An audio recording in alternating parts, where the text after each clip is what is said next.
The town of Bitter Creek sat like a festering wound on the face of the Arizona Territory, its wooden buildings bleached bone white by the merciless sun. It was late summer of 1882, and the heat shimmered off the dusty Main Street in waves that made the distant mesas dance like mirages. The air tasted of alkali and desperation, thick enough to choke on. Martha Sullivan pulled her threadbare shawl tighter around her shoulders despite the oppressive heat, trying to make herself smaller as she shuffled along the boardwalk. Her dress, once a respectable blue calico, had faded to the color of old dishwater, patched and repatched until little of the original fabric remained. She kept her eyes downcast, avoiding the contemptuous stares of the townspeople who passed by. It had been 6 months since the cave-in at the Copper Crown mine took her husband James, along with 7 other men. 6 months since the mine owners had evicted her from the company housing, claiming she had no right to stay without a working man to pay the rent.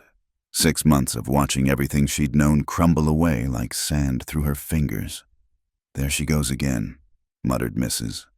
Henderson to her companion as they emerged from Morrison's general store. Bold as brass. That one. No shame at all. Martha's cheeks burned, but she kept walking. Pride was a luxury she could no longer afford. Her stomach had been empty for 2 days now, and the gnawing hunger made her lightheaded. She paused outside the bakery, inhaling the aroma of fresh bread that tortured her empty belly. Through the window, she could see Mrs. Muller arranging loaves on the shelves. Yesterday's bread would be cheaper, maybe even given away if she asked at the right time. Martha had learned to time her requests carefully. Too early, and the baker's wife would chase her off. Too late, and everything would be gone. The bell above the door jangled as Martha stepped inside. "Mrs." Muller's round face hardened immediately. "I told you not to come here no more," the baker's wife said in her thick German accent. "This is respectable establishment. We don't need no beggars." "Please," Martha whispered, her voice hoarse from thirst. "Just the old bread, the ones you'd throw to the pigs anyway. Pigs deserve to eat more than those who won't work for their keep." "Mrs." Muller snapped. "Out! Get out before I call the sheriff." Martha backed toward the door, desperation making her bold. "I've tried to find work. You know I have. But no one will hire a widow. Please, I'm so hungry. Sheriff Watson." "Mrs." Muller's shrill cry cut through the afternoon heat. "Sheriff, we got a problem here." Martha's heart sank as heavy footsteps approached. Sheriff Watson filled the doorway, his considerable bulk blocking out the harsh sunlight. His badge glinted on his vest, stretched tight across his belly. Behind him, his deputy Jake Morrison smirked, enjoying the spectacle. Well, well," Watson drawled, tobacco juice staining the corners of his mouth. "Martha Sullivan. Thought I made myself clear last time. No begging in my town." "I wasn't begging," Martha said quietly. "I offered to work for it. I'll sweep, clean, anything." "That's begging with extra words." Watson cut her off. "And you know what the town council decided about vagrants and beggars?" Martha's blood ran cold. She'd heard about the new ordinances, passed just last month by the town's leading citizens, public punishment for those who disturbed the peace and prosperity of Bitter Creek.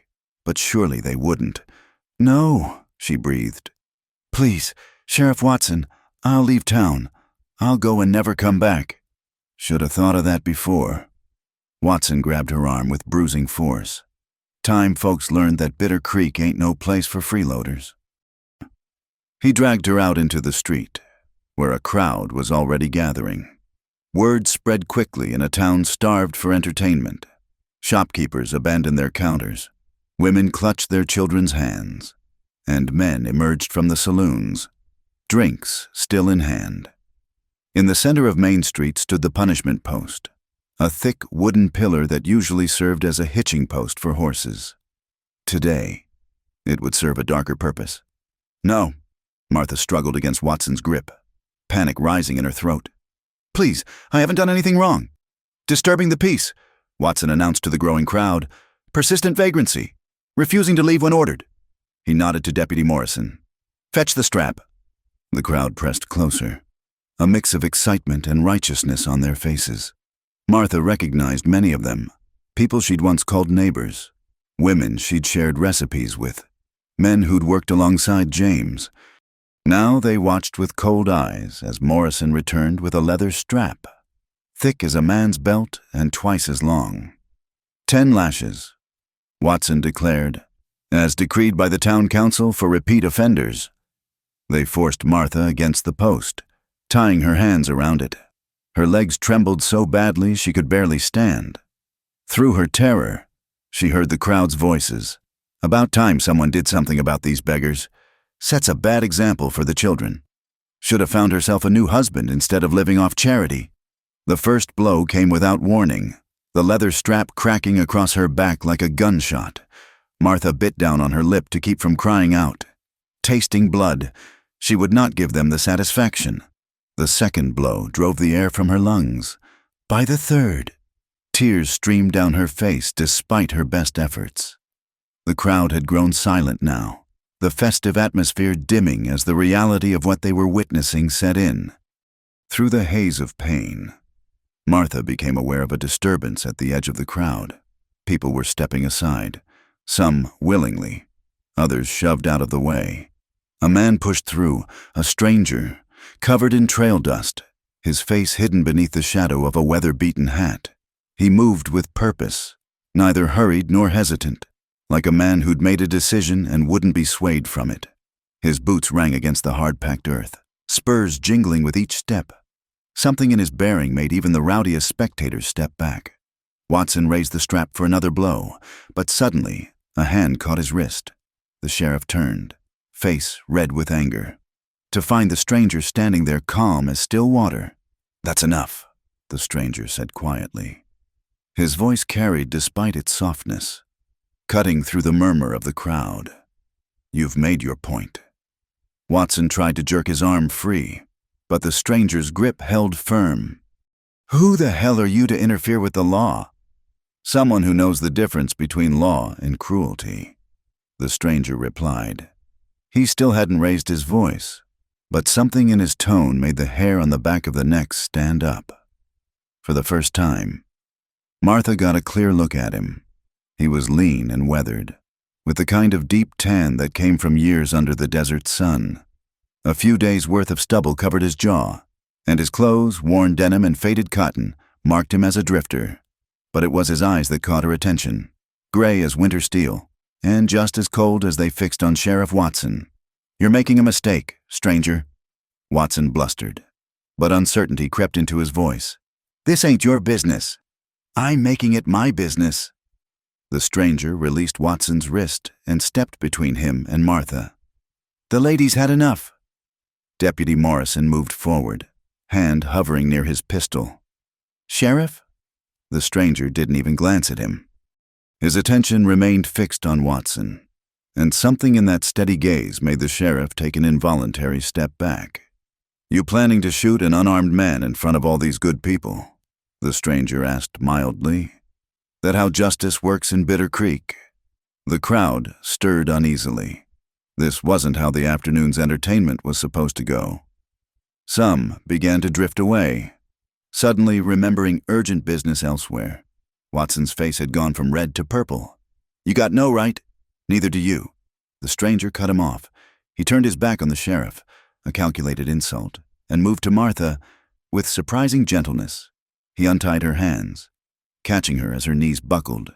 "Easy now," he murmured, shrugging off his duster and wrapping it around her shoulders. It smelled of leather and trail dust and something indefinably safe. Martha looked up at him through tear-blurred eyes, unable to process what was happening. In all her months of degradation and despair, no one had stood up for her. No one had even looked at her with anything but contempt or pity.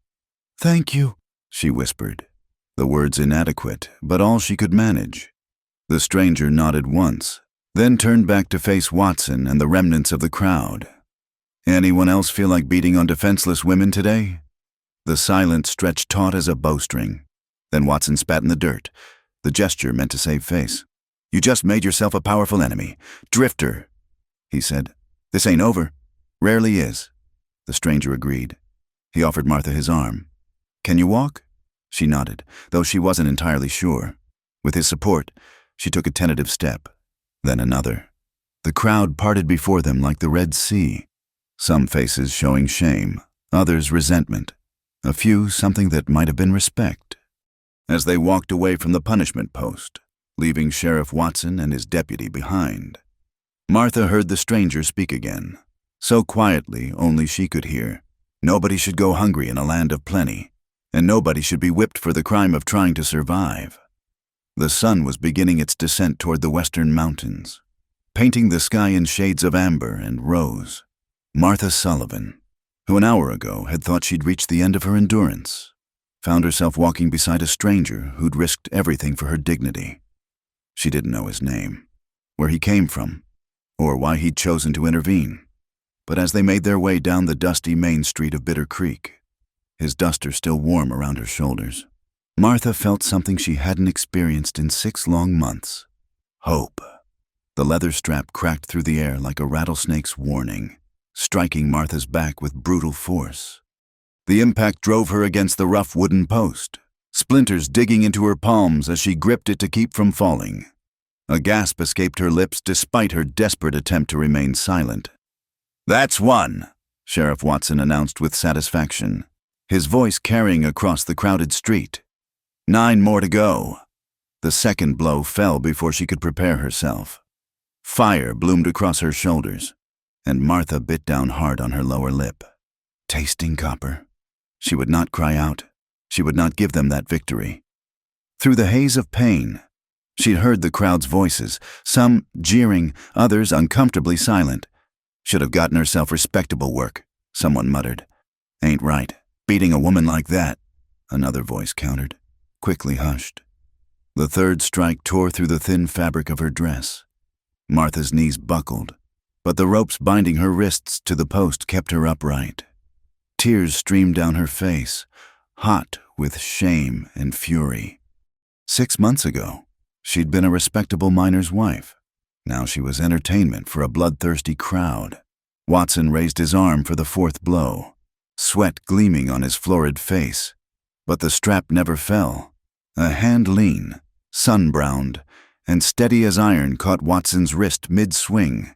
The sheriff turned, face purpling with rage, to find a stranger standing there. Dust covered the man from his worn boots to his weather-beaten hat, marking him as someone who'd ridden long and hard. "That's enough," the stranger said. His voice was quiet, almost conversational, but it carried an edge that made the nearest spectators step back. "Who the hell are you?" Watson snarled, trying to wrench his arm free. The stranger's grip didn't budge. "Someone who doesn't take kindly to seeing women beaten in the street." The drifter's gray eyes were cold as winter steel. "Let her go. This is legal punishment, duly authorized by the town council." Watson blustered. "You got no right. Legal doesn't make it right." The stranger released Watson's wrist with a slight shove that sent the sheriff stumbling back a step. "And I'm making it my business." Deputy Morrison's hand dropped to his gun. You want to shoot an unarmed man in front of all these witnesses?" The stranger didn't even look at Morrison, keeping his gaze fixed on Watson. "That the kind of law you practice in Bitter Creek?" The crowd stirred uneasily. This wasn't the spectacle they'd come to see. A few people began to drift away, suddenly remembering pressing business elsewhere. Others pressed closer, hungry for a different kind of drama.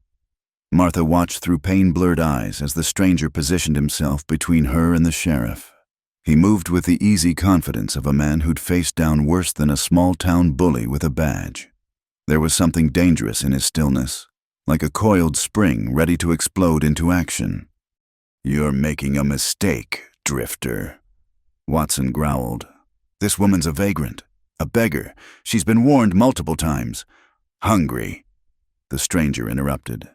"The word you're looking for is hungry. When did that become a crime worthy of a public flogging? The town council can go to hell." The words were spoken calmly, almost pleasantly, which somehow made them more shocking. "Now, I'm going to untie this lady, and we're going to walk away.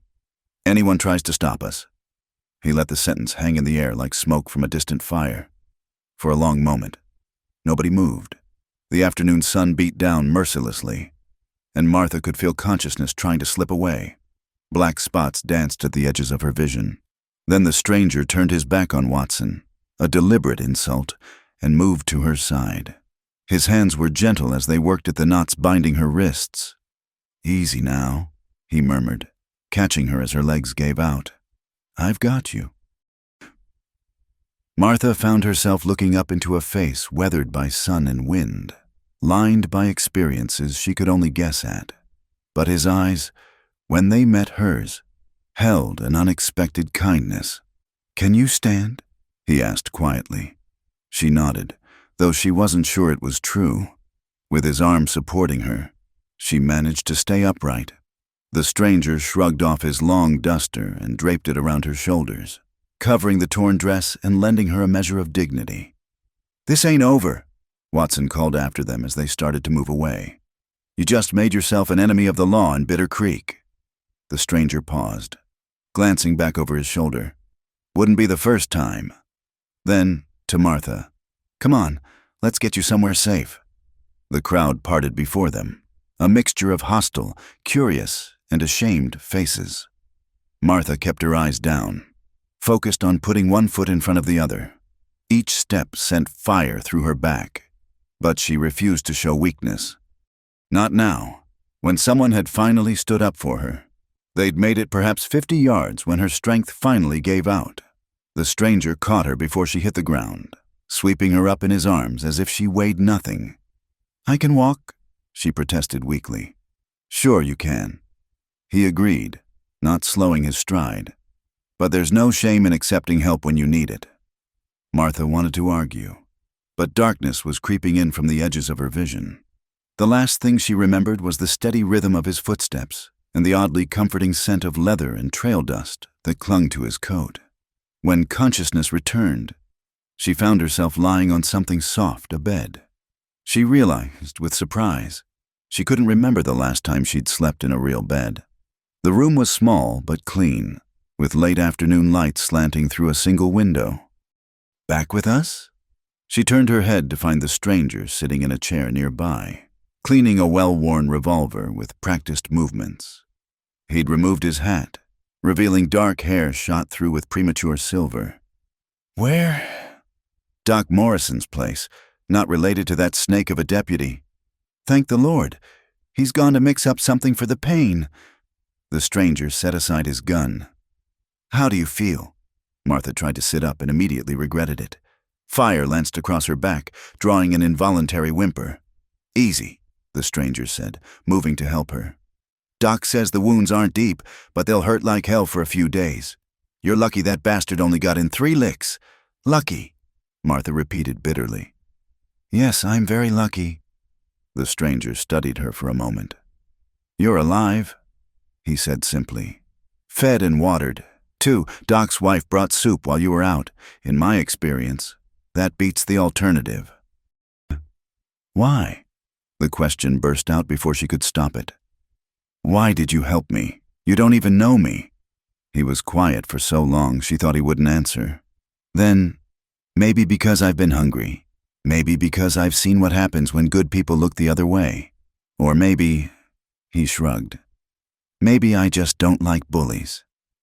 "You've made an enemy of Sheriff Watson. He won't forget this. Men like Watson are already my enemy. They just don't know it until we cross paths." He stood, settling his hat back on his head. "Get some rest. Doc says you can stay here tonight." "Wait," Martha called as he moved toward the door. "I don't even know your name." He paused, glancing back. "Jack McCabe," he said, "though most folks just call me McCabe." Martha Sullivan. It felt strange, introducing herself to the man who'd saved her from public humiliation. "I thank you for what you did." McCabe touched the brim of his hat. "Ma'am." Then he was gone, leaving Martha alone with her thoughts and the fading light. Outside, she could hear the sounds of Bitter Creek settling into evening, horses being led to stables, saloon doors swinging open, the distant laughter of men beginning their nightly drinking. It was a world that had no place for her anymore, a world that had watched with eager eyes as she was beaten like an animal. But one man had stood up. One stranger had said, "Enough." Martha pulled McCabe's duster closer around her shoulders, breathing in the scent of the trail that clung to it.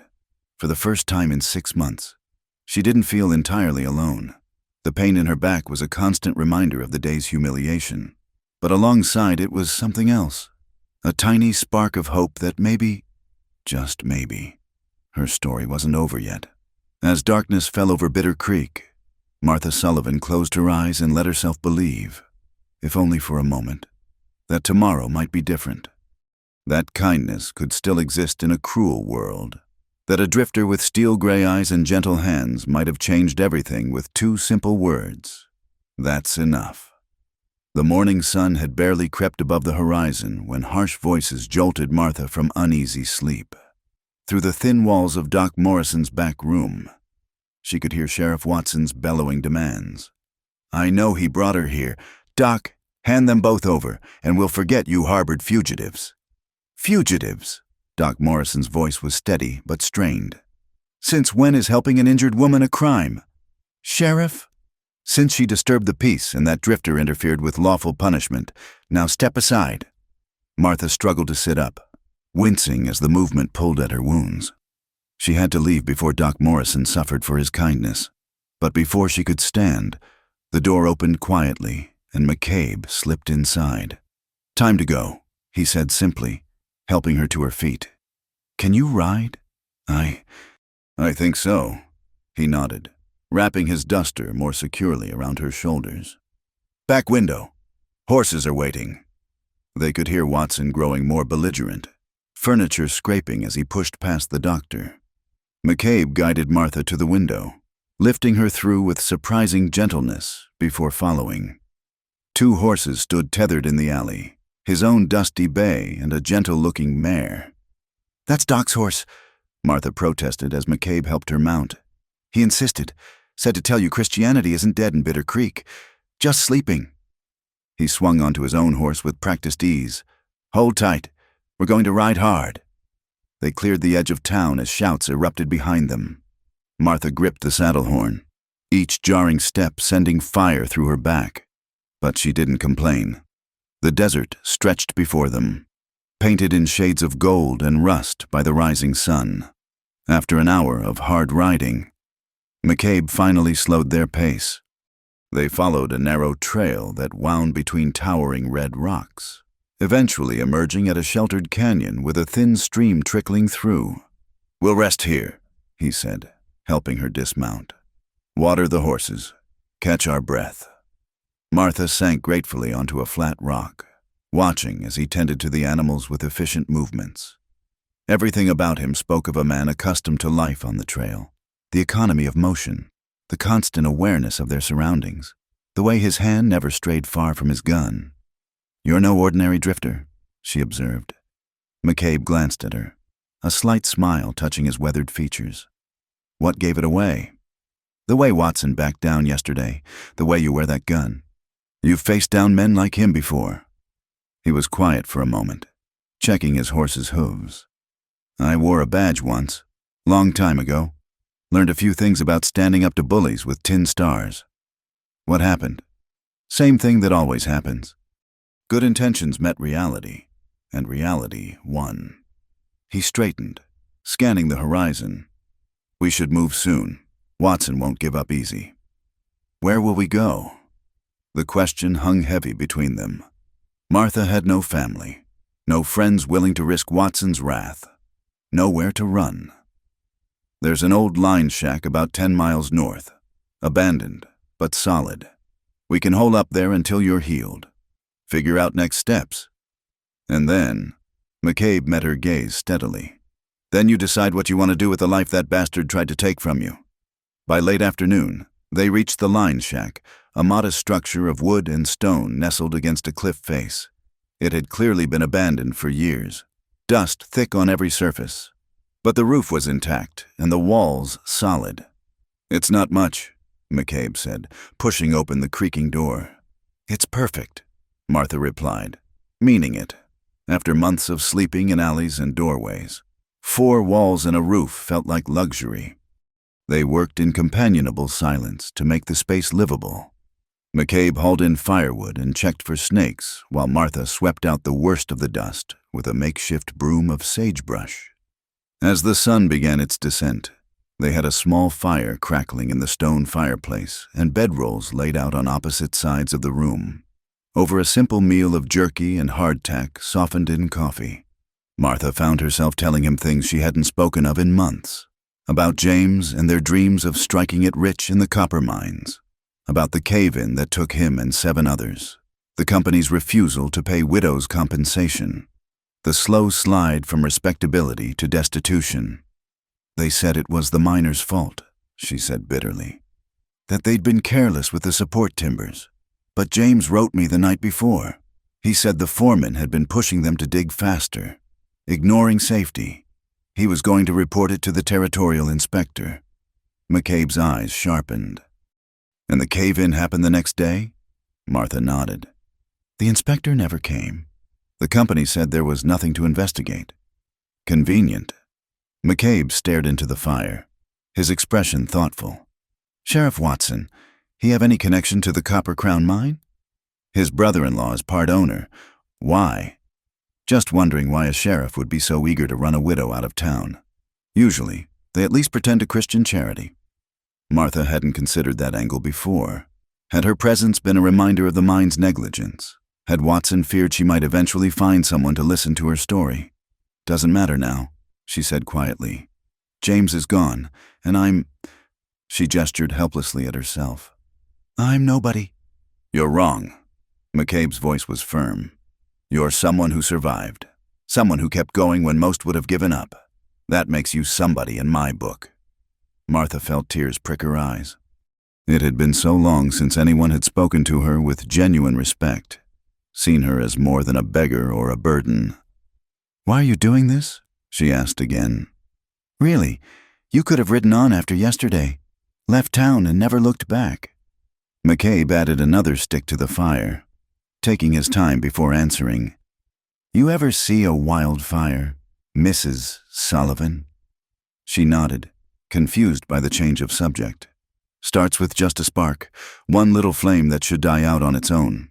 But if the conditions are right, dry wood, steady wind, that spark becomes an inferno, changes the whole landscape. He looked at her across the flickering flames. What Watson did yesterday, what that whole town let happen, that's dry wood. All it needs is the right spark to burn the whole rotten system down. And you think I'm that spark? I think you're a good woman who deserve better. Sometimes that's enough. He stood, checking his rifle. I'll take first watch. Get some sleep. Martha lay on her bedroll, staring up at the rough wooden beams of the ceiling. Outside, coyotes called to each other across the desert, their voices lonely and wild. She thought about sparks and wildfires, about the anger she'd pushed down for so long in the name of survival. McCabe? She called softly. Yeah? What you said about justice not being the same as legal, do you really believe that? His answer came after a long pause. I believe right and wrong don't change just because someone writes them down different. I believe a badge doesn't make a man good any more than hunger makes a woman bad. And I believe... She heard him shift position. I believe Bitter Creek is about to learn those lessons the hard way. Martha closed her eyes, feeling something fundamental shift inside her. For 6 months, she'd accepted her fate, believed she deserved the scorn heaped upon her. But McCabe saw something different. He saw injustice that demanded response, corruption that begged for exposure. Maybe he was right.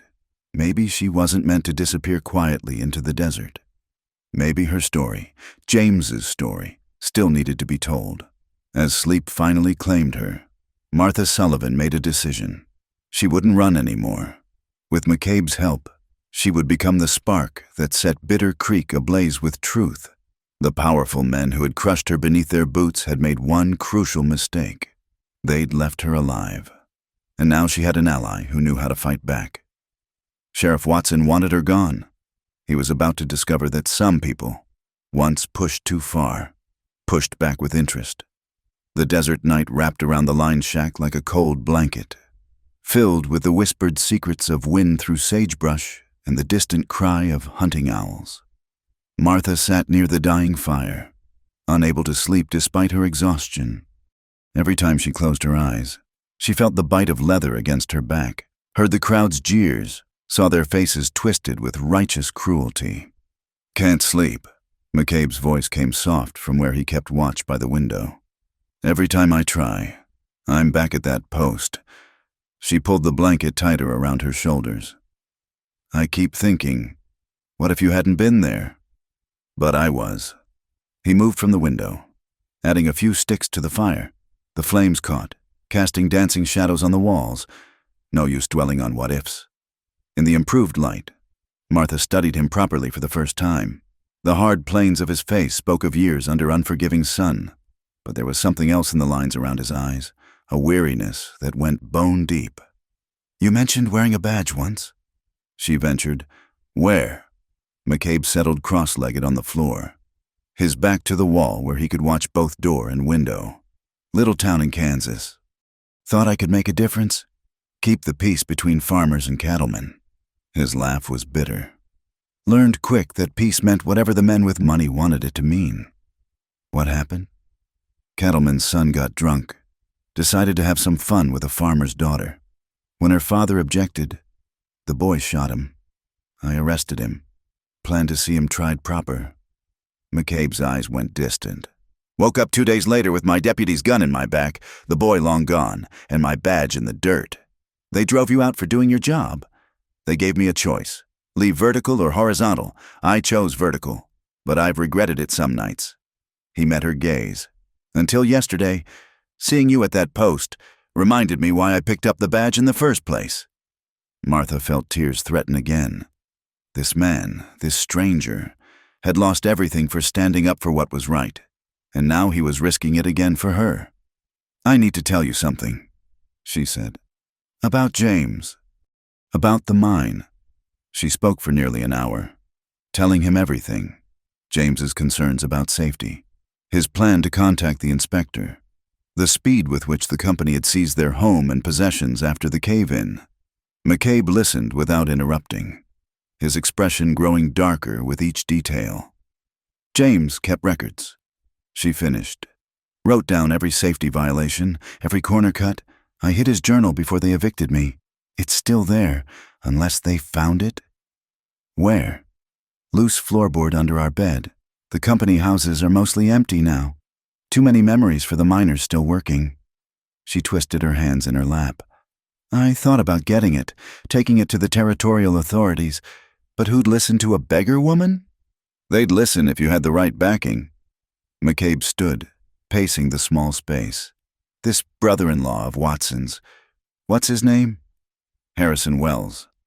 He owns a quarter share of the Copper Crown, has interests in half the businesses in town.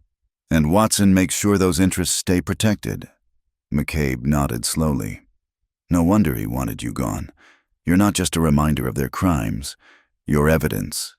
"But I'm nobody," Martha protested. "No money, no influence, no credibility. You're a widow whose husband died because rich men put profit over lives. There's power in that story, if it's told right." He stopped pacing. Decision made. "We need that journal. It's too dangerous. The town's looking for us in the desert, not in their own backyard." McCabe's smile was sharp. "Sometimes the best place to hide is in plain sight." Over the next 2 days, they planned. McCabe rode out at dawn each day, scouting the approaches to town, watching patrol patterns. Martha's strength returned slowly, the wounds on her back scabbing over, though sudden movements still brought tears to her eyes.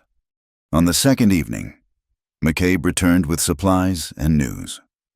"Watson's got men searching the southern canyons. He's convinced we're making for Mexico."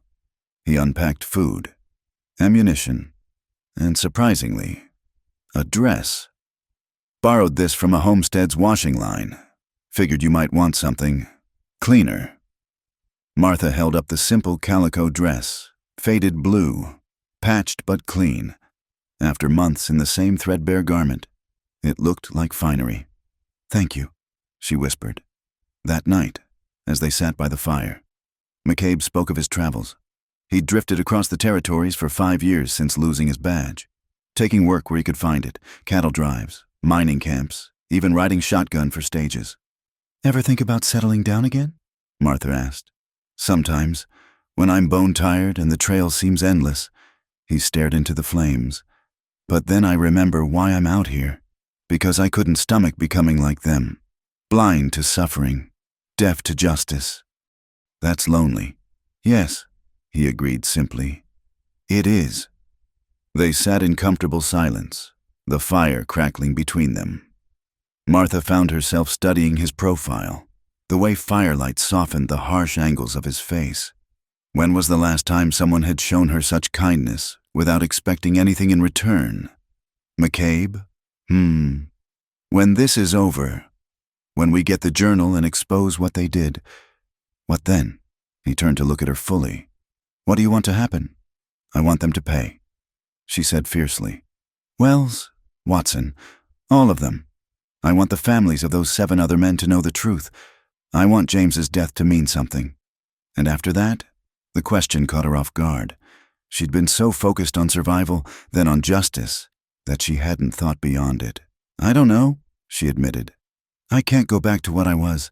That woman, the miner's wife who kept a tidy house and waited for her man to come home. She died with James." "Maybe that's not a bad thing." McCabe's voice was gentle. "Maybe who you become next will be stronger." Martha felt something shift in her chest, a loosening of bonds she hadn't realized were there. For months, she'd been defined by what she'd lost. Wife become widow. Respectable woman become beggar. But what if she could choose what came next? "Teach me," she said suddenly. "Teach you what?" "To shoot, to ride properly, to survive out here without depending on anyone's charity." She met his surprised gaze steadily. "If I'm going to fight them, I need to know how to fight." McCabe studied her for a long moment, then nodded. "We'll start tomorrow." The next morning, he woke her before dawn. They started with riding, really riding, not just sitting on a horse. He taught her to read the animal's moods, to guide with her knees, to stay seated during quick turns and sudden stops. "A horse can be your best friend or worst enemy out here," he explained, adjusting her grip on the reins. "Treat her right, and she'll carry you through hell. Neglect her, and you'll die together in the desert." After riding came shooting. McCabe had brought an old Navy Colt, its weight unfamiliar in Martha's hands. "Don't jerk the trigger. Squeeze it like you're pressing a flower." His hands covered hers, steadying her aim. "Breathe out slowly, and at the natural pause before you breathe in again, that's when you fire." The first shot went wide, the recoil surprising her, but Martha gritted her teeth and tried again, and again. By the 10th shot, she was hitting the makeshift target more often than not. "You're a natural," McCabe said with approval. "Steady hands, good eye, with practice, you'll be formidable." As the sun climbed higher, they took shelter in the shack's shadow. Martha's arms ached, her back protested, but she felt more alive than she had in months. "Why does this matter so much to you?" she asked as they shared water from his canteen. "Teaching me, helping me get justice for James." McCabe was quiet so long she thought he wouldn't answer. Then, "Maybe because I've been running from my own ghosts for 5 years. Maybe because watching you refuse to break reminded me that courage isn't about not being afraid. It's about acting despite the fear." He looked at her then, and Martha felt her breath catch at the intensity in his gray eyes.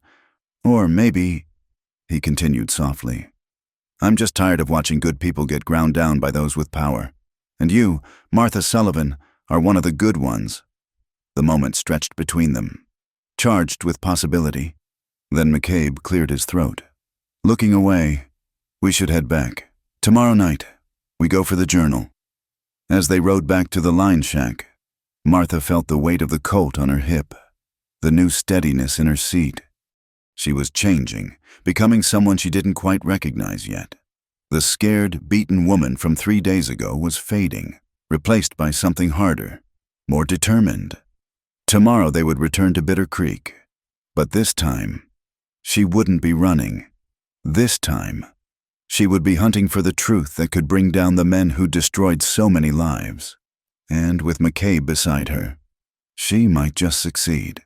The moon hung like a silver dollar in the cloudless sky as Martha and McCabe approached the outskirts of Bitter Creek. They'd left the horses tethered a mile out, approaching on foot through the maze of miners' shacks that clustered at the town's edge like barnacles on a ship's hull. "Stay low and quiet," McCabe whispered, his breath warm against her ear. "Watson's got men patrolling, but they're watching the main roads, not the back alleys." Martha nodded, her heart hammering against her ribs. The Navy Colt McCabe had given her sat heavy on her hip, hidden beneath the borrowed dress. 3 days of practice hadn't made her a gunfighter, but the weapon's presence gave her courage. They slipped between darkened houses, most standing empty since the mine had cut wages and workers had drifted to more promising claims. Martha's old home sat in the third row, its windows dark as dead eyes. Seeing it again brought a rush of memories. James coming home covered in rock dust, his smile bright despite exhaustion. Quiet evenings mending his work clothes while he read aloud from whatever book he'd borrowed. The morning he'd kissed her goodbye for the last time.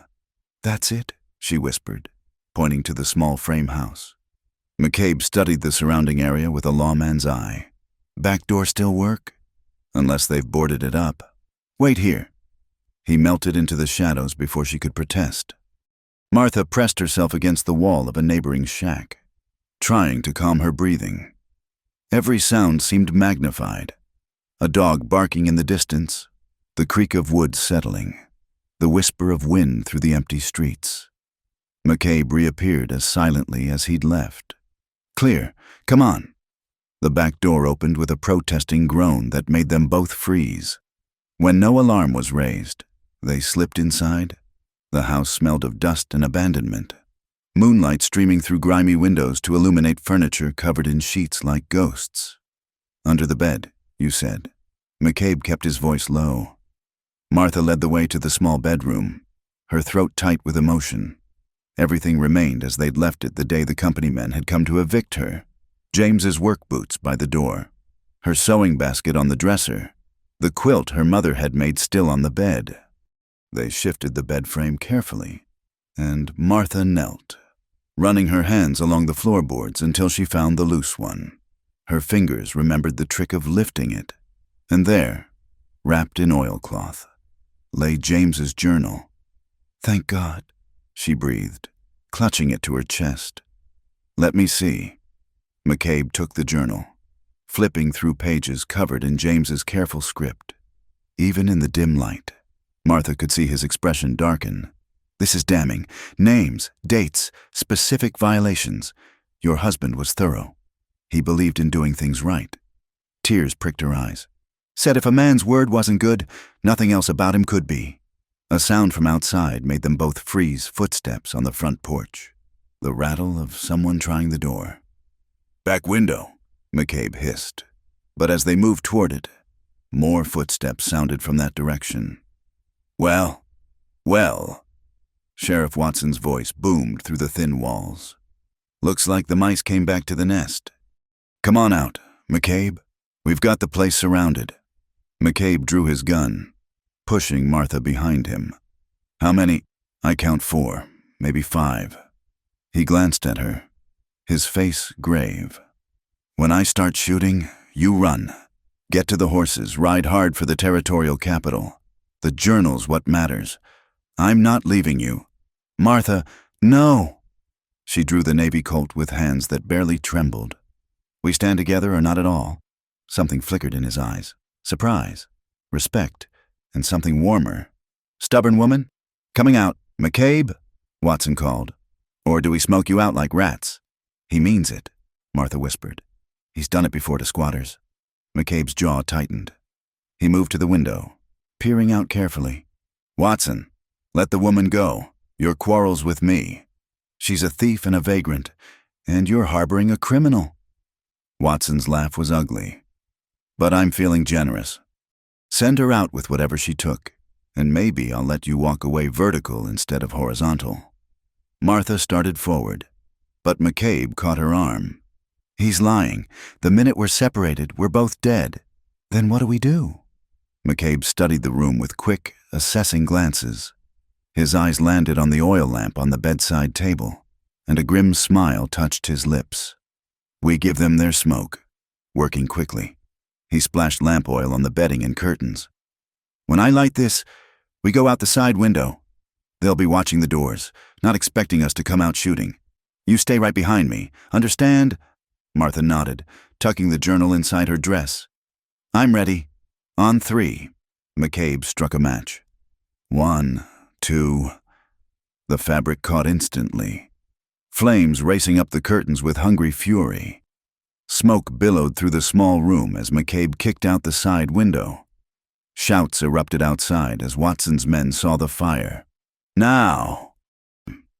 McCabe went through first, gun blazing.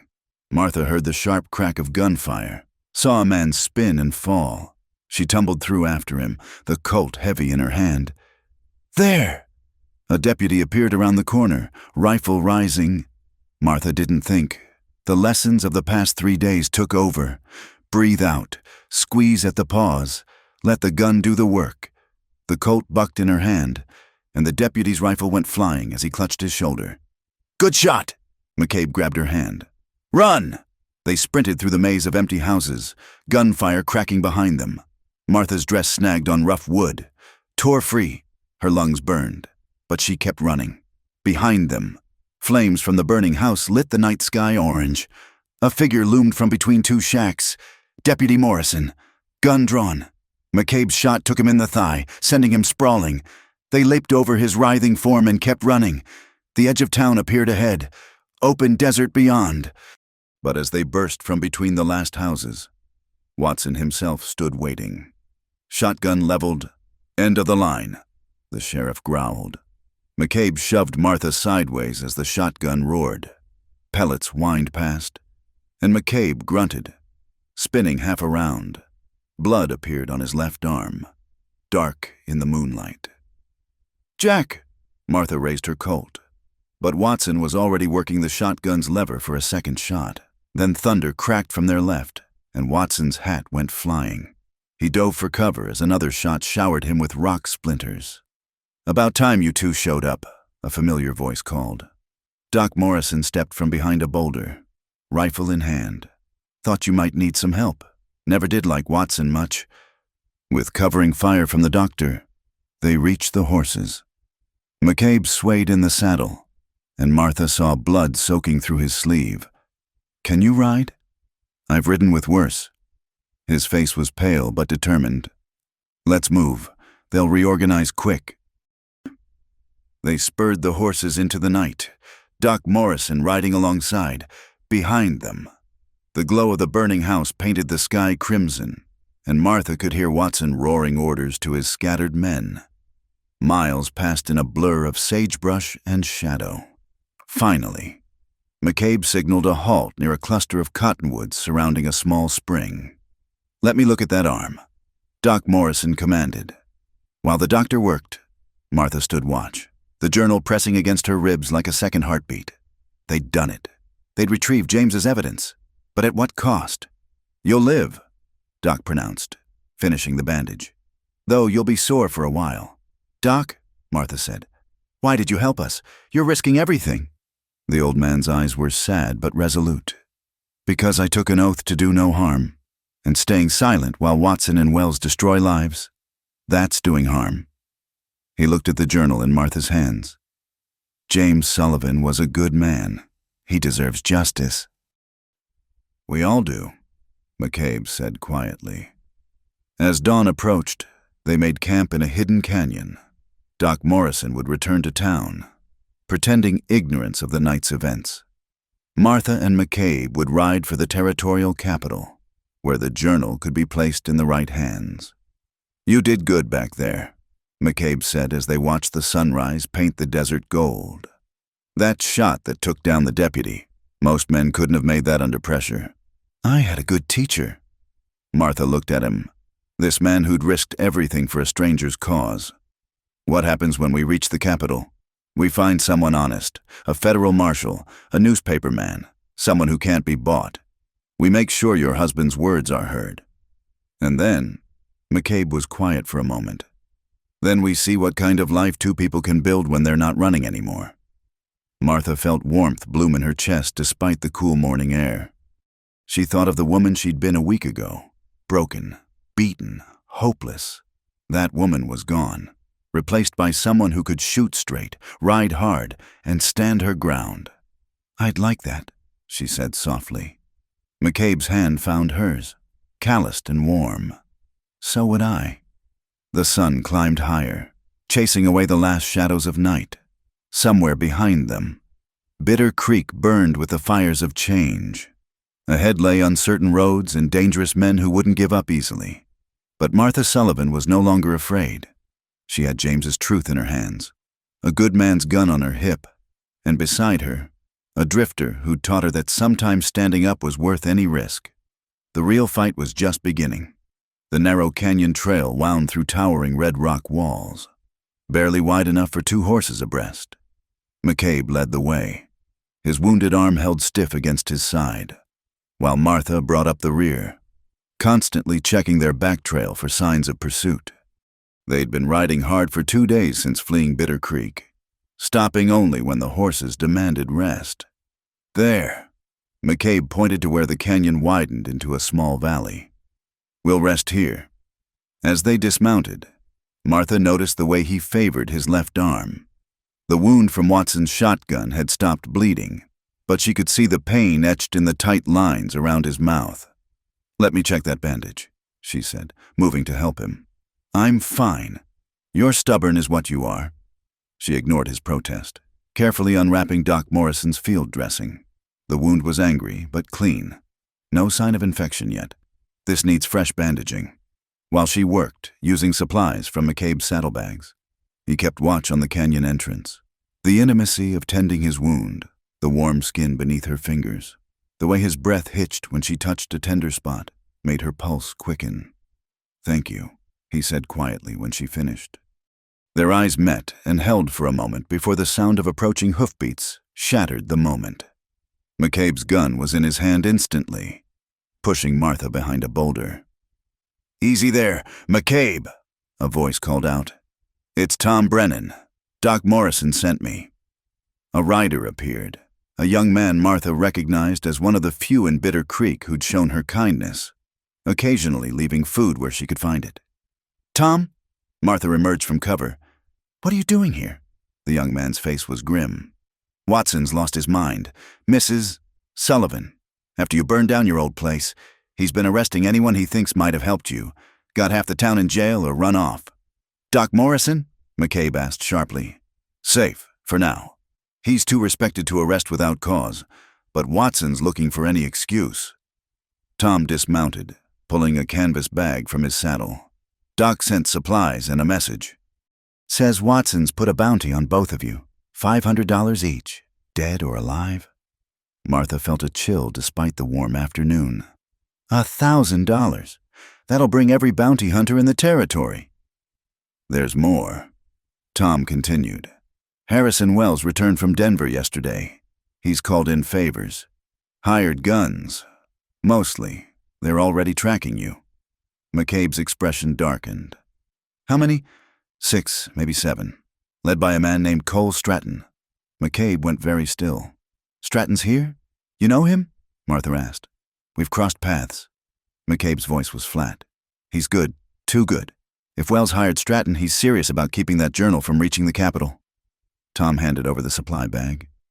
"Doc said to tell you there's a federal marshal in Silver City, Judge Reynolds. He's straight as they come. Can't be bought. But that's 3 days hard riding from here. With Stratton on our trail, we'll never make it on the main routes." McCabe mused. "There's another way," Martha said suddenly. Both men looked at her. "The old Apache trail through the mountains. James told me about it. Miners used it sometimes to avoid road agents. It's rough, dangerous, but it comes out near Silver City." "You know this trail?" McCabe asked. "James drew me a map once. Said if anything ever happened, if I needed to run."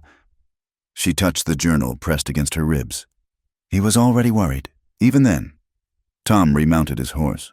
"I should get back before I'm missed. Good luck to you both. He touched his hat to Martha. Your James was a good man, ma'am. I hope you make them pay. After Tom left, they quickly broke camp. McCabe studied Martha as she efficiently packed their gear, no longer the frightened woman he'd found at the whipping post. You're full of surprises. Martha Sullivan. She looked up at him, a slight smile on her lips. I had a good teacher. Remember? They pushed hard through the afternoon, leaving the main trail for barely visible paths that wound higher into the mountains. Martha led now, memories of James's descriptions guiding her. The terrain grew rougher, forcing them to dismount and lead the horses through narrow passages. As sunset approached, they reached a high meadow surrounded by pine forests. A small stream bubbled through, and the remains of an old campfire suggested others had used this spot before. We'll stop here, McCabe decided. Horses need rest, and we need to plan. While he tended the animals, Martha gathered firewood. The simple domesticity of the moment, working together to set up camp, stirred something deep in her chest. When had she stopped feeling like a burden and started feeling like a partner? Over a meal of jerky and camp biscuits. They studied the terrain ahead by firelight. If Stratton's smart, and he is, he'll figure out we've left the main trail, McCabe said. These mountains will slow him down too, but not for long. Then we keep moving at first light. Martha met his gaze steadily. Whatever happens, we get that journal to Judge Reynolds. McCabe watched her across the fire. You've changed. Have I? That first day, you were ready to give up. Now. He gestured at her transformed appearance, the confident way she wore the gun, the determination in her eyes. Now you're ready to fight. I found something worth fighting for. She paused, then added quietly, someone worth fighting beside. The words hung between them, heavy with meaning. McCabe rose and moved around the fire to sit beside her. His hand found hers, warm and calloused. Martha, when this is over... A gunshot cracked through the night, bark exploding from a tree inches from Martha's head. McCabe reacted instantly, pulling her down and rolling behind a fallen log as more shots followed.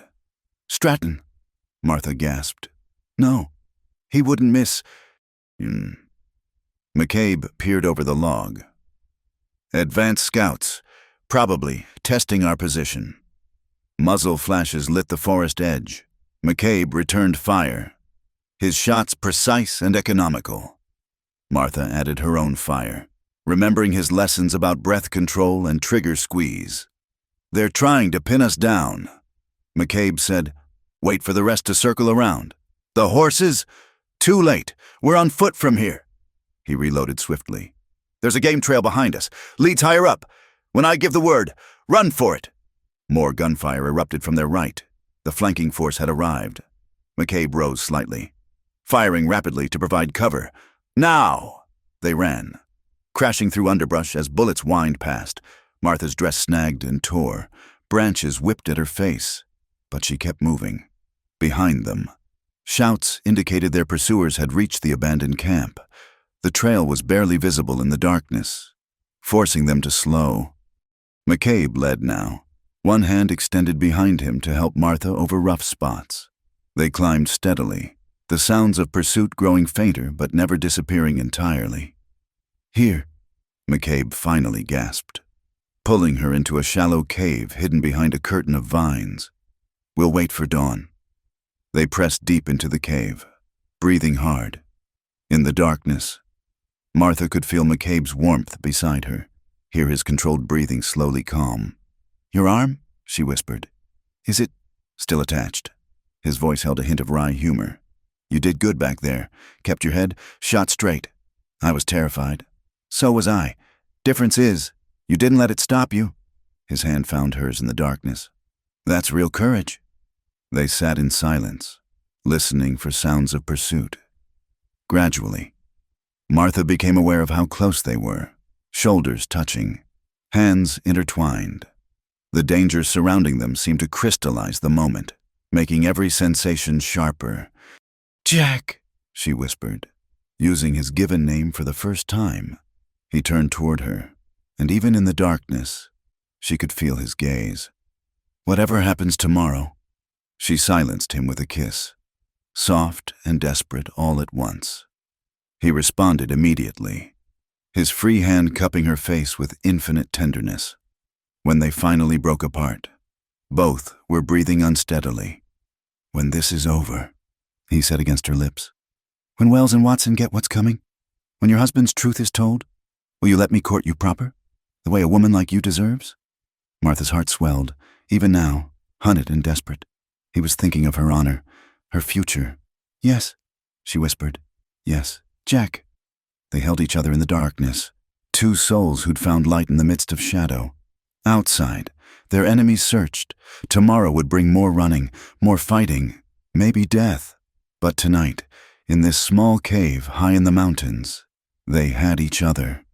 And for now, that was enough. Dawn would come soon, and with it, the final race to Silver City. The journal pressed between them, James's legacy of truth that would either free them or get them killed. But Martha was no longer the broken woman who'd been whipped in the street. She was someone reborn, armed with purpose and partnered with a man who'd reminded her that justice was worth any risk. Let Stratton and his men come. She and Jack would face them together. Dawn broke gray and misty over the mountains as Martha and Jack emerged from their hiding place. The cave had offered safety through the night, but now they needed to move.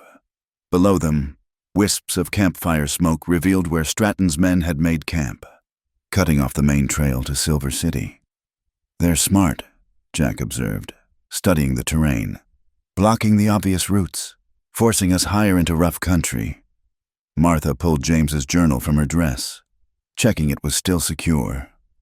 The leather binding was worn from their flight, but the pages remained intact, evidence that could bring down Harrison Wells and Sheriff Watson. "How far to Silver City?" she asked. 2 days on foot through these mountains. Maybe more." Jack's expression was grim. "And Stratton won't be the only one looking. That bounty will draw every hard case in the territory." They picked their way carefully along the ridgeline, staying below the skyline to avoid silhouetting themselves. The morning sun burned off the mist, revealing a landscape of towering pines and granite peaks. Beautiful, but unforgiving. By midday, they'd covered perhaps 5 miles of difficult terrain. Jack's wounded arm clearly pained him, though he said nothing. Martha watched him favor it as they climbed over a fallen tree and made a decision. "We need to rest," she said firmly. "We can't afford— You're no good to me dead from exhaustion." She spotted a cluster of boulders forming a natural shelter. "Just for an hour." He accepted her logic, though she could see it chafed at him. As they settled in the shade, Martha checked his wound. The edges were red but healing clean. "You're lucky," she said, applying fresh bandaging from their supplies. "Another inch and that shotgun would have taken your arm off. Luck's been with us so far." Jack winced as she tightened the wrapping. "But it won't last forever. Stratton's too good." "Tell me about him. How do you know him?" Jack was quiet for a moment. "Cole Stratton was a lawman once, like me. We worked together in Abilene, cleaning up the cattle town. He was the best tracker I ever saw, could read sign like scripture." His expression darkened. "Then he discovered there was more money in hunting men than protecting them. Last I heard, he'd killed 17 men for bounty. And now Wells has hired him to kill us. To stop that journal reaching daylight. Wells and Watson have built their empire on the bodies of dead miners. They can't afford the truth getting out." Martha touched the journal through her dress. "James knew. He tried to do the right thing, and they killed him for it. But they didn't count on you." Jack's hand covered hers. His widow with nothing left to lose and everything to fight for. A whistle echoed across the mountains. A signal. Jack tensed, hand going to his gun. "They've found our trail," he said quietly. "Time to move." They pushed harder now, following game paths that switchbacked up steep slopes. Martha's legs burned. Her breath came in gasps, but she didn't complain. Behind them, occasionally visible through the trees, dark figures moved steadily upward. "There!" Jack pointed to a narrow gorge cutting through the ridge above. If we can reach that before they cut us off. Gunfire erupted. Bullets sparked off rocks as they ran. Martha's torn dress tangling around her legs. They reached the gorge entrance just as riders appeared on the slope below. Too far for accurate shooting, but closing fast. The gorge was barely 6 feet wide, walls of smooth stone rising on either side. They plunged in, boots splashing through the stream that had carved this passage over millennia. Behind them, shouts echoed off the walls as their pursuers reached the entrance. "Martha!" Jack grabbed her, pulling her behind a bend just as bullets whined through the space they'd occupied. "They'll have to come through single file. I can hold them here." "We hold them," she corrected, drawing her Colt. "Despite everything," he smiled. "Stubborn woman." The first pursuer rounded the bend carelessly, expecting fleeing prey. Jack's shot took him center mass, dropping him in the stream. The second man was smarter, edging around with rifle raised. Martha's bullet caught his shoulder, spinning him back. "Fall back!" someone shouted. "Flush them out!" For precious minutes, the pursuit stalled. Jack and Martha used the time to work deeper into the gorge. It opened eventually onto a wider canyon, giving them more room to maneuver but less cover. "Listen," Jack said suddenly. Martha heard it too. Water. Not the trickle in the gorge, but the roar of something larger. They followed the sound around a massive boulder and stopped short. The canyon ended at a waterfall, dropping 50 feet into a pool below. The only other exit was the way they'd come. "Trapped," Martha breathed. "Maybe not." Jack studied the cliff face beside the waterfall. "There's a ledge, narrow but passable." Martha looked at the ledge, a foot wide at most, slick with spray from the falls. One slip meant death on the rocks below, but behind them, boots splashed through the gorge. "I'll go first," Jack said. "Test if it'll hold." "No." Martha squared her shoulders. "I'm lighter. If it crumbles, better to lose one than both." Before he could protest, she stepped onto the ledge. The stone was indeed slick, forcing her to press against the cliff face, inch by careful inch. She worked her way across. Halfway there, her foot slipped. For a heart-stopping moment, she teetered, then found her balance. "Careful!" Jack called. She made the last few feet in a rush, reaching safer ground. "Your turn." Jack had just started across when Cole Stratton rounded the boulder. Martha had expected a monster, given Jack's description. Instead, she saw a lean, ordinary-looking man with intelligent eyes and prematurely gray hair. He held a rifle with casual competence. "McCabe," Stratton said conversationally. "Been a while." "Cole." Jack paused on the ledge, unable to draw without losing balance. "This isn't your kind of job. Since when do you hunt women?" "Since they started paying so well." Stratton's rifle never wavered. "500 each. That'll set me up nice for winter." The woman they're paying you to kill, her only crime was being hungry." "Not my concern." But something flickered in Stratton's eyes. "Though I got to say, burning down a house and shooting deputies seems like more than being hungry. Her husband died because Wells and Watson cut safety corners." Jack said, "That journal she's carrying proves it. 8 men dead so Wells could squeeze out more profit. Still not my concern." "It should be," Martha called out. "How many bounties have you collected? Mr. Stratton, how many men have you killed without asking why?" Stratton's gaze shifted to her. "Asking why doesn't pay, ma'am. Neither does being Wells' dog." She pulled out the journal, holding it high. "This contains proof that Sheriff Watson has been covering up murders, that Harrison Wells has been stealing claims, burning out families, killing anyone who opposes him. Is that the kind of man you want to work for? I work for money." "Then I'll pay you more," Martha said desperately. "When this journal reaches the federal marshal, when Wells's assets are seized for his crimes, there'll be reward money, more than $1,000. Stratton actually smiled. "Nice try, ma'am, but Wells pays in advance, bird in the hand and all that." More men appeared behind Stratton. 3 of them, rifles raised. Jack was still trapped on the ledge, Martha too far away to help. "Just toss the journal over. Mrs. Sullivan, Stratton said, you can walk away, both of you.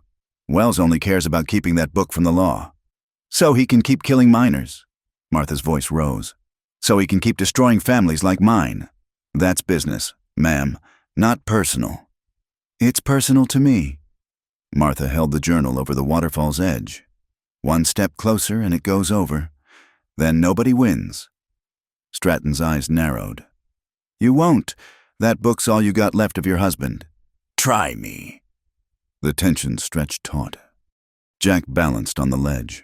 Stratton's men fingered their triggers, and Martha stood with James's legacy poised above destruction. Then, from back in the gorge, came shouting and gunfire. Not directed at them, something else was happening. Marshall's posse, someone yelled. They found us, Stratton cursed, torn between the bounty before him and the danger behind.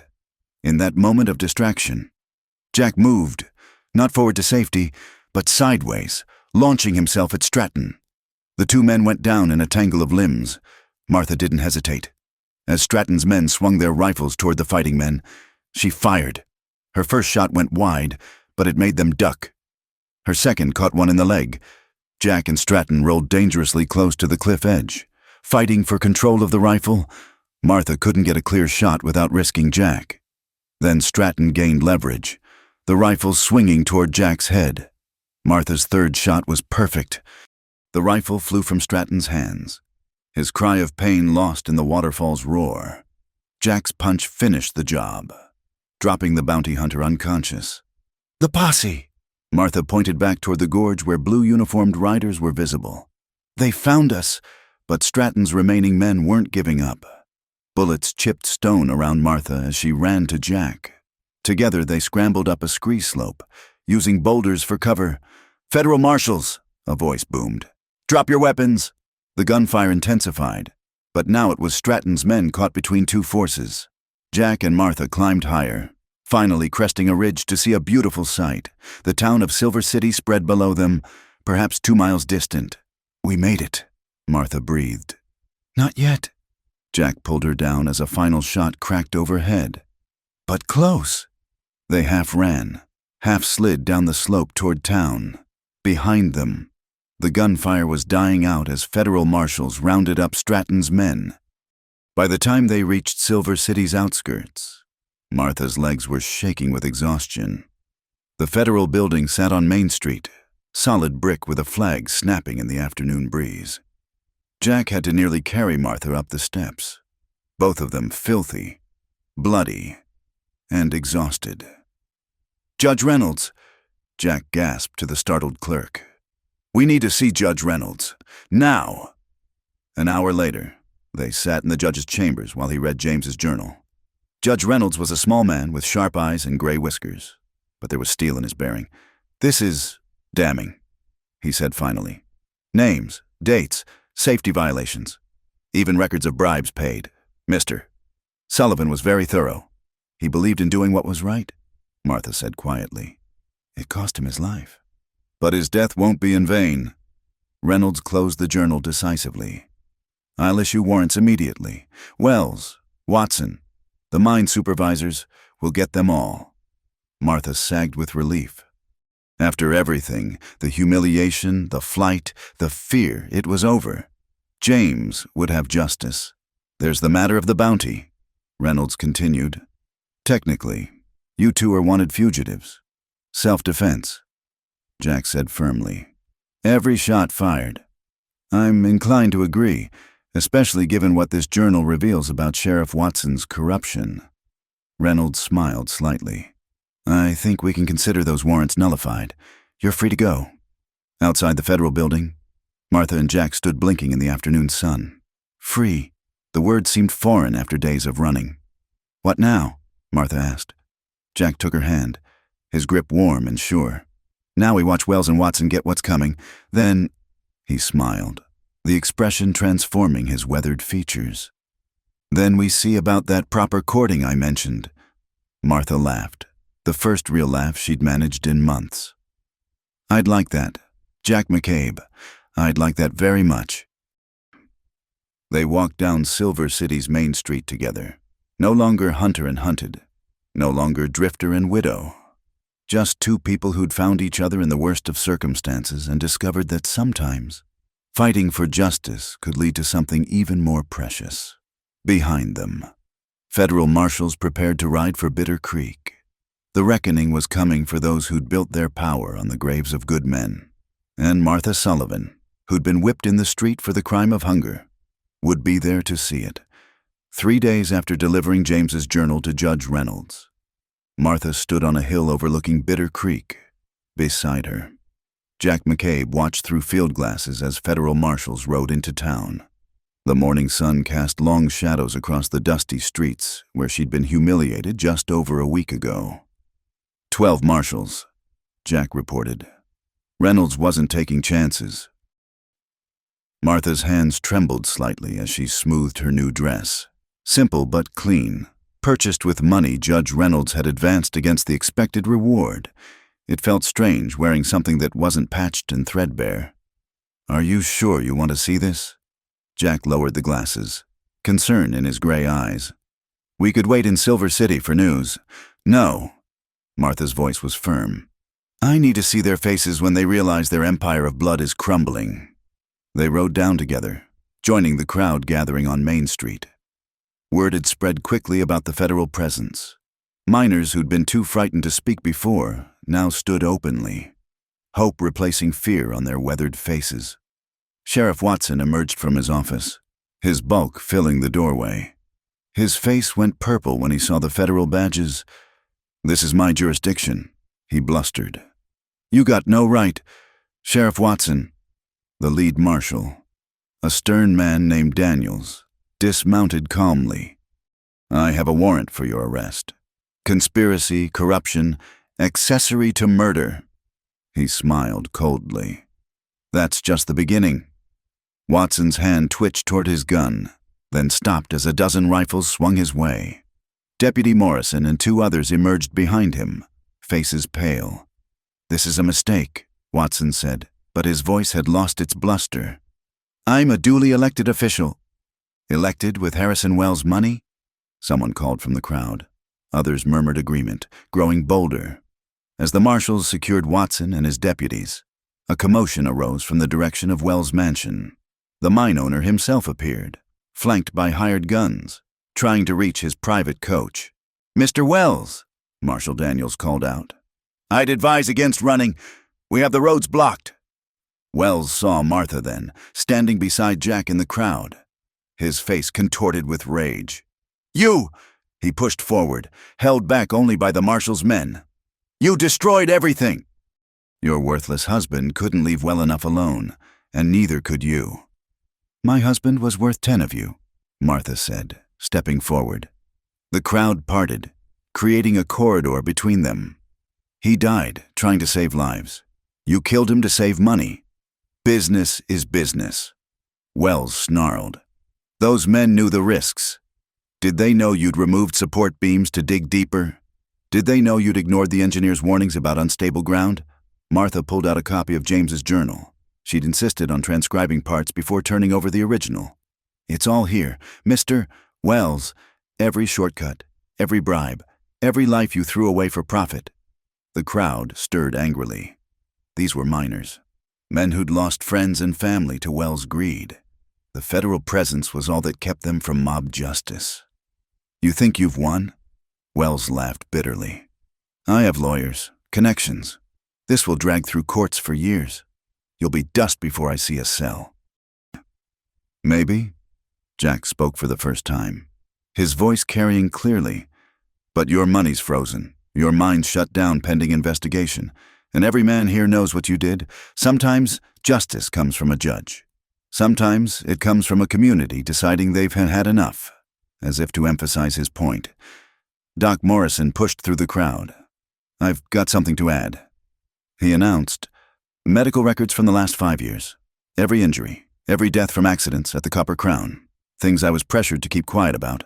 Others came forward. Tom Brennan with testimony about intimidation. The baker's wife. Surprisingly, with records of bribes Watson had collected for Wells. Even Cole Stratton, his arm in a sling.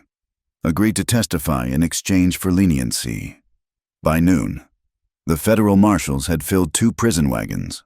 Wells sat chained beside Watson, their empire reduced to iron shackles and federal charges. As the wagons prepared to leave for Silver City, Watson caught Martha's eye. "This ain't over," he growled. "I got friends. You'll be looking over your shoulder the rest of your life." Jack stepped protectively closer to Martha, but she raised a hand, stepping forward to face the man who'd ordered her whipped. "You're wrong, Sheriff. It is over. You had power because people were afraid, but fear dies when people stand together." She gestured to the crowd miners, shopkeepers, even some of Watson's former supporters. "Look around. Your friends are gone. All you've got left is the justice you denied others." The wagons rolled out, taking Bitter Creek's corruption with them. The crowd lingered, unsure what came next. Then someone started clapping. Tom Brennan. Others joined in. And suddenly, Martha found herself surrounded by people wanting to shake her hand, to thank her for her courage. "Mrs. Sullivan?" An older miner approached, hat in hand. "I worked with James." We all knew something was wrong at the mine, but we were scared to speak up. "I'm sorry we didn't support him. Sorry we didn't support you." Tears stung Martha's eyes. "James would forgive you. He understood fear. He was afraid too, but he couldn't stay silent when lives were at stake." As the crowd dispersed, Martha noticed a familiar figure, Mrs. Muller from the bakery, the woman who'd called for the sheriff that awful day. She approached hesitantly. I want to apologize," she said, wringing her hands. "What we did to you was wrong, cruel. I hope someday you can forgive us." Martha studied the woman's genuine distress. A week ago, she might have thrown the apology back in her face, but she'd learned something about the corrosive nature of hatred during her flight with Jack. "We all make choices," Martha said quietly. "The important thing is making better ones going forward." That evening, as Bitter Creek settled into its first night without Watson's oppressive presence, Martha and Jack sat on the porch of the hotel. The same hotel that had refused her shelter months ago now offered their best room. "What are you thinking?" Jack asked, noting her distant expression. "About James, about how he'd feel seeing this." She smiled sadly. "He always believed people were basically good, just sometimes lost.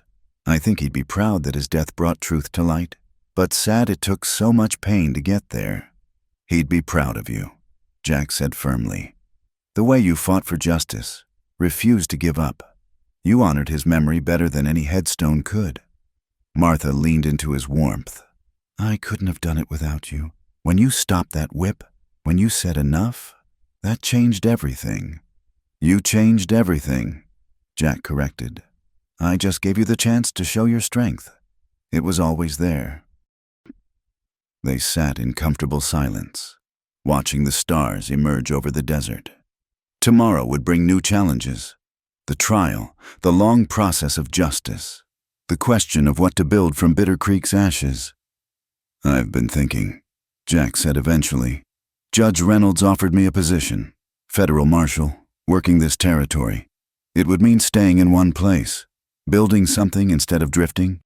And," Martha prompted, though her heart already knew the answer, "and I figure a man planning to court a woman properly should have steady work, a home, a future to offer." He took her hand, thumb tracing gentle circles on her palm. "What do you say, Martha Sullivan? Feel like helping me turn Bitter Creek into the town it should have been?" Martha thought of the last week, the pain, the fear, the desperate flight through the mountains, but also the moment Jack had stood between her and the whip, the way he'd taught her to stand tall, the kiss shared in a cave while enemies hunted them. "I say yes," she whispered. "To all of it." Jack's smile was like sunrise after the longest night. He pulled her close, and Martha felt the last of her old life, the beaten widow, the beggar, the victim, fade away. In its place stood someone new, a woman who'd faced down powerful men and won, who'd honored her husband's memory with justice, who'd found love in the most unlikely circumstances. The next morning brought news that would reshape Bitter Creek forever. The territorial government, embarrassed by the scandal, appointed a new town council with Doc Morrison as interim mayor. The Copper Crown mine would reopen under new management with strict safety oversight. Families of the dead miners would receive compensation from Wells's seized assets. And in the center of town, where the whipping post had stood, the citizens planted a tree. A plaque at its base read, "In memory of those who died for truth and in honor of those who fight for justice." Martha stood before it, Jack beside her. As the town gathered for the dedication, she thought of James, of his careful handwriting documenting each violation, his determination to protect his fellow miners. His body lay in the cemetery, but his legacy lived on in every safety measure that would save future lives. "Any words, Mrs. Sullivan?" Doc Morrison asked gently. Martha stepped forward, her voice clear and strong. "My husband believed that good people standing together could overcome any evil. He died for that belief. But today, seeing all of you here, seeing justice done, he didn't die in vain. This tree will grow tall and strong, rooted in truth, sheltering future generations. May we tend it well." As applause rose from the crowd, Martha felt Jack's hand squeeze hers. She looked up at him, this drifter who'd become her salvation, her partner, her future, and smiled through her tears. The woman who'd been whipped in the street for begging was gone. In her place stood Martha Sullivan, survivor, fighter, and beacon of hope for all who'd been crushed by powerful men and lived to see justice done. The sun climbed high over Bitter Creek, no longer a town of shadows and fear, but a place where truth had finally found its voice. And at the heart of that transformation stood two people who'd learned that sometimes all it takes to change everything is for someone to stand up and say, "Enough." Thank you so much for listening to this story. I'd love to know where you're listening from. Please share in the comments below so we can connect. Don't forget to subscribe to the From Wild West channel and let me know your thoughts on Martha and Jack's journey. What part of their story touched you the most?